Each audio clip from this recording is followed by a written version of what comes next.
Okay, ladies and gentlemen, I want to introduce to you now your one and only Atorise of Nigeria, Atorise of all over the world.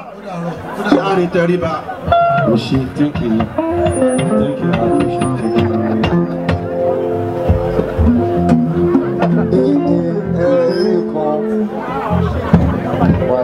I appreciate Ọlọ́run tó dáhùn òkè ìgbàlè ẹ̀yin ni mo fi ọpẹ́ mi fún. Ta ni ó tún gbé ga bí kò ṣe bàbá lókè? Ta ni ó tún fi gbogbo ọpẹ́ mi fún? Ọlọ́run.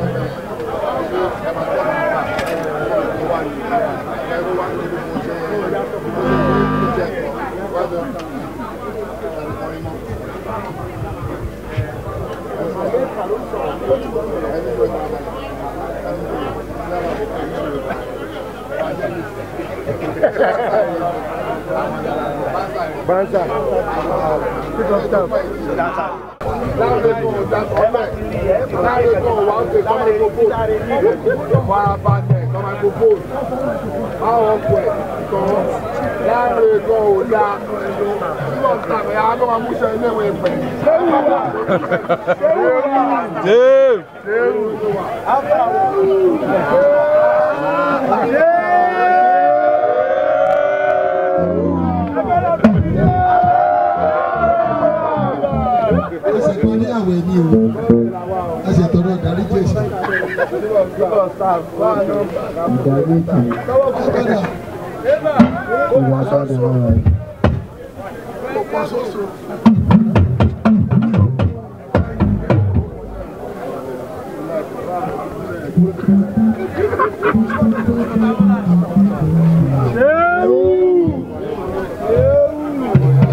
Subscribe. You don't want like. No worry. I'm going to beg them. Wait, I'll beg them. I go drink am. He won't drink first. No, I beg. No, could not let her give himself.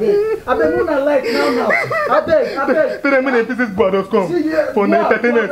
Nigeria entertainment. If you don't subscribe, I go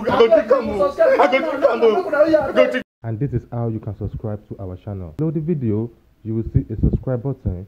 Click on the subscribe button. Beside the subscribe button, you click on the bell also. This will notify you once we drop a new video. If we can get up to 1,000 likes and you also subscribe to our channel, this will encourage us more to keep going to shows and uploading videos from your favorite celebrity.